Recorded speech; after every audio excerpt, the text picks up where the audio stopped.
Magandang araw, Kuya Ray. Ako po si Josephine. Hindi ko tunay na pangalan. Ako po ay lumaki sa Samar.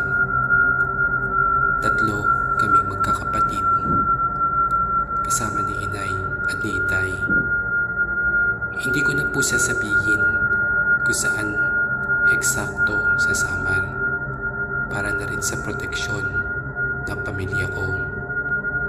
Ang kwentong ito ay iikot sa pamilya ko sa Samar. Ako po ay lumaki sa Tita Karen. Hindi tunay na pangalan. Nakababatang kapatid siya ng aking ina. Bata pa lang ako ay kinuha na ako ng aking Tita Karen para mag-aral sa Maynila. Dahil sa hirap ng buhay namin sa Samar, kahit ayaw ni Itay, pumayag na din kalaunan dahil din sa pagkumbinsi ni Inay at ni Tita. Roberto, pumayag ka na para na rin ito sa kinabukasan ng anak natin. Alam mo naman na hindi natin mabibigay lahat ng pangangailangan nila. Kung dito sila sa atin, baka hindi pa sila makatuntong ng high school. Pumayag ka na. Aalagaan naman siya ng kapatid ko. At nakikita mo naman, si Karen, di hamak na mas maganda ang buhay. Kahit isa man lang sa mga anak natin ay makapagtapos ng pag-aaral. Pahayag ni Ina kay Itay. O siya, ano pa nga ba magagawa ko? Nakapag-desisyon ka na. Basta sana lumaki siya na tayo pa din ang kinikilala niyang magulang. Sagot naman ni Itay. Huwag kayong mag-alala. Kayo pa din naman nakikilala ng magulang ni Josephine at dadalaw din kami dito kahit 3 beses sa isang taon. At kung gustong magbakasyon dito ng bata, hindi ko naman siya pipigilan. Tugon ni Tita Karen. Kalaunan ay pumayag na din ng Itay sa desisyon ni Tita Karen at ni Inay na sumama at mag-aral ako sa Maynila. 4 na taon pa lang ako ng mga panahon na iyon, pero alam ko na mawawalay ako sa pamilya ko at wala akong ginawa kundi umiyak ng mga oras na yon. Iniisip ko na bakit ako? Bakit hindi na lang ang 2 kapatid ko? Bakit ako nabunso at nag-iisang babae? Kaya naman hindi mawala sa isip ko na pinamigay ako ng aking ina at ng aking Itay. Si Tita Karen ay isang byuda pero may isang anak. Siya si Kuya Rolly. Nasa high school na siya ng mga panahon na iyon. Lumaki akong sila ang tinuri kong pamilya. Naging mabait naman po sila sa akin, lalo na si Tita Karen. Itinuring niya akong parang tunay na anak. Kaya masasabi kong maganda naman ang buhay ko sa Maynila. Tinupad din ni Tita Karen ang pangako niya sa aking ina na ako ay mag-aaral. Pinag-aaral ako nito sa isang pribadong eskwelahan. At sa tuwing wala naman kaming pasok o bakasyon sa eskwela, ay umuwi kami sa probinsya. Pero hindi na matagal ang 1 linggo dahil na rin may trabaho si Tita Karen. Kaya di na rin kami pwede magtagal doon. Pero nasanay na din ako kalaunan. Kaya naman nasabi kong naging masaya ang pagdadalaga ko sa pader ni Tita Karen. Nung ako ay tumuntong sa high school, nagkaroon ng malalang sakit ang aking tita. Nagkaroon siya ng breast cancer. Kaya naman naubos ang lahat ng ipon ng aking tita para sa kanyang pagpapagamot. Si Kuya Rolly ay may pamilya na ng mga panahon na iyon. Pagtuntong ko ng third year high school ay dumating ang napakalaking pagsubok sa buhay namin. Pumanaw si Tita Karen. Ng mga panahon na iyon ay masasabi kong pinakamasakit na nararamdaman ko sa buhay ko. Yun ay ang pagpanaw ng aking tita. Lumuwas ang aking ina kasama ng kanilang iba pang kapatid sa Maynila para makita sa huling beses si Tita Karen. Napagdesisyon ng din ng aking ina na isasama na ako pagbalik sa Samar at doon na daw ipagpatuloy ang aking pag-aaral. Pumayag na din ako dahil wala din naman akong ibang makakasama kung mananatili ako sa Maynila. 2 araw pagkatapos na libing ni tita ay lumuwas na kami ni nanay pasamar. Aaminin ko, Kuya Ray, na nibago ako sa unang linggo kong pananatili sa Samar. Nasanay lang siguro ako matulog sa kama at hindi sa panig. Kinakailangan ding mag-igib ng tubig na panligo at paghuhugas ng plato. Pero kalaunan, nasanay na din ako. Nung dumating ang 3 linggo ko sa Samar, nagsimula ang mga nakakatakot na pangyayari. Nagsimula ito isang gabi pagkatapos namin maghapunan. Ako ay naghugas ng plato sa likod ng bahay. Bali ang kusina namin ay nasa likod ng bahay. Kailangan mo pang lumabas ng pinto sa likod at doon may maliit na bubong or kubo kung saan nagluluto at doon na din ang lababo namin nangyari sa kawayan. Habang ako'y naghuhugas ng plato, kumakanta pa ako na biglang may isang anino ako na aninag sa likod ng puno. Puno yon ng mangga. Pinagmasdan ko ito kung tao ba ito o isang aso. Nagulat ako sa aking nakita. Isang babae, hindi ko kita ang mukha pero narinig kong ito'y umiiyak. Sa takot ko ay natapon ko ang hawak kong plato at nagsisigaw papasok ng bahay. Dali-dali naman akong sinalubong ni inay at titay at tinanong kung ano ang nangyari. Sinabi kong may babae sa labas, walang mukha. Dali-daling lumabas ang aking itay, dala ang kanyang itak at sulok. Ako'y nananatiling namumutla sa takot. Pagbalik ni itay, sinabi niyang wala daw tao o nilalang na nasa likod ng bahay. Inikot niya ang buong labas, ngunit wala itong nakita. Sa takot ko ay nakatulog ako katabi ng aking ina. Lumipas ang ilang araw ay wala naman na akong nakita. Ngunit isang gabi sa aking pagtulog ay napanaginipan ko ang babaeng walang mukha. Sa panaginip ko ay ito'y umiiyak.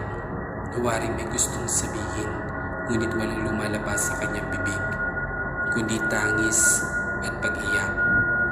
Nagising ako ng mga oras na yon nasa tabi ko si inay at itay. Pati na rin ang aking kapatid dahil daw sigaw ako na sigaw. Kaya nila ako ginigising. Sinabi kong nagpakita muli ang babaeng walang mukha sa aking panaginip. Ilang araw, napansin ko at ng aking ina ang pagbagsak ng aking katawan. Naging mahina ako at madaling kapitan ng sakit. Madalas akong inuubo at nilalagnat. Mabilis din akong mapagod. Kaya naman napagdesisyon na ng aking ina na ako'y ipatawas. Noong mga panahon na yon, hindi pa uso na dalhin sa ospital ang taong may lagnat. Sa probinsya namin madalas ipapatawas ka o albularyo. Sabi ng albularyo ay nakasagi daw ako ng isang black lady sa likod ng bahay namin. Kaya't pinayuhan kami na mag-alay ng pagkain at inumin at humingi ng tawad. Pag-uwi ng bahay ay dali-dali namin ginawa ng aking ama ang pinayo ng albularyo. Sinamahan din ako ng aking ina para humingi ng tawad sa likod ng aming bahay. Ginawa namin lahat ng pinayo sa amin. Humingi ako ng tawad kahit wala naman akong nakikita sa puno kung saan ko nakita ang kakaibang nilalang. Akala ko tapos na. Ngunit sa pagdaan ng mga araw ay pansin kong mas lumalala ang panghihina ko at wala na din akong ganang kumain. Nag-alala na din ang aking magulang sa mga nangyayari sa akin. Hirap na din akong tumayo at lumakad, kaya't inalalayan na lang ako ni ina.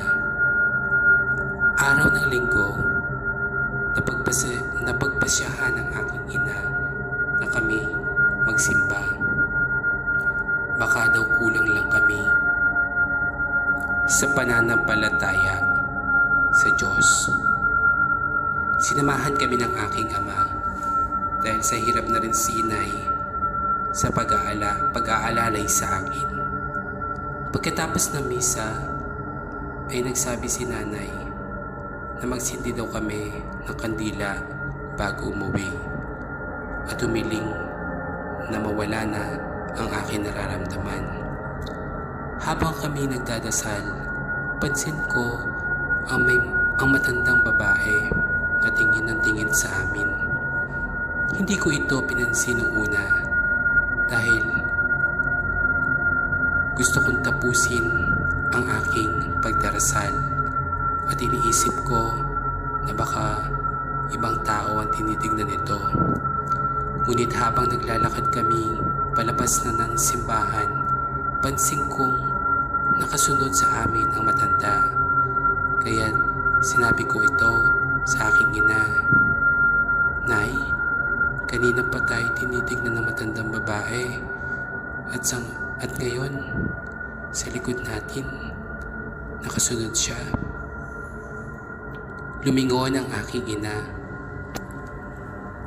at nakita niya ang matandang babae na nasa likod namin. Sinabi na lang ng aking ina na baka raw nagkataon lang na palabas na ito ng simbahan. Pagdating namin sa sakayan ng tricycle ay ako mang sasakay na kami na biglang sumigaw ang matanda. "Sandali!" Tugon nito. "Bakit po, manang?" Saad ng aking ina. "Anak mo ba siya?" Tanong ng matanda. Oho, bakit ho?" Saad ng aking ama. "Nasa panganib ang inyong anak. May ibang nilalang na gusto siyang isama." Saad ng matanda. "Ano pong ibig niyo sabihin?" Tanong nila. "Ang nangyayari sa anak niyo, gawa ng isang nilalang na gusto siyang isama." Nagulat kami sa aming narinig. Kaya naman nagdesisyon ang aking ina na bumaba muna ng tricycle at kausapin ng matanda. Hinawakan ng matanda ang aking mga kamay at ito'y umiling. Isinama kami ng matanda sa kanyang bahay na nasa tabi lang ng simbahan. Pumayag naman ang itay. Pagdating sa bahay ay may isang babaeng parang kasing edad lang ng aking ina. Sumalubong ito sa amin at sinabi ng matanda, "Maghanda ka ng gamit." Maya-maya pa ay umalis na ang babaeng kasama niya. Pinapasok kami sa loob ng bahay, pinaupo sa bilog na mesa at sinabihang kakausapin daw namin ang kung sino mang gumagambala sa akin. Pagdating ng babaeng inutusan ng matanda ay inayos agad nila ang mga gamit na gagamitin sa kanyang orasyon. Maya-maya ay nagsindi ito ng kandila at sinabihan kaming maghawak-hawak ng kamay at huwag bibitaw kahit anong mangyari. Maya-maya ay umuusal ito ng mga salitang hindi ko maintindihan, mukhang ibang lingwahe. Maya-maya pa ay may kinakausap ang matanda, ngunit wala akong naririnig na tugon. Bakit mo ginagambala ang babaeng ito? Ano ang gusto mo sa kanya? Wala akong naririnig na sagot. Ngunit ang matanda ay patuloy pa rin sa pagsasalita na tila may kausap. Ngunit wala kaming naririnig. Maya-maya pa'y biglang tumaas ang mukha ng matanda at tumirik ang mga mata at ito'y nagsalita. "Jo, gusto lang naman kitang makasama ulit. Ayaw mo na ba kay tita?" Nanlaki ang mga mata ko at nangilabot sa aking mga narinig. Alam kong boses iyon ni Tita Karen. Kilala ko ang boses nito. Napaiyak na lamang ako nang hindi ko namamalayan. "Tita, miss na din po kita," saad ko. Si Mama ay bigla nagsalita, "Karen, huwag mo naman isama ang anak ko. Mas matagal ko na siyang nakasama kaysa sa amin. Ngayon na nakasama namin siya ulit, huwag mo naman ipagkait. Nakikiusap ako sa iyo, huwag mo siyang isasama."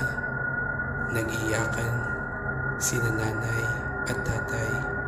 Nakikiusap sila na huwag akong isama. "Mahal na mahal kita, tita, alam mo yan.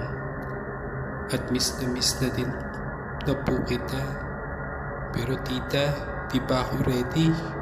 Marami pa po akong pangarap at gusto kong tuparin ang pangako ko sa iyo na ako'y magiging isang guro," saad ko habang umiyak. "Mahal na mahal ka namin, tita, at habang buhay kitang mamahalin.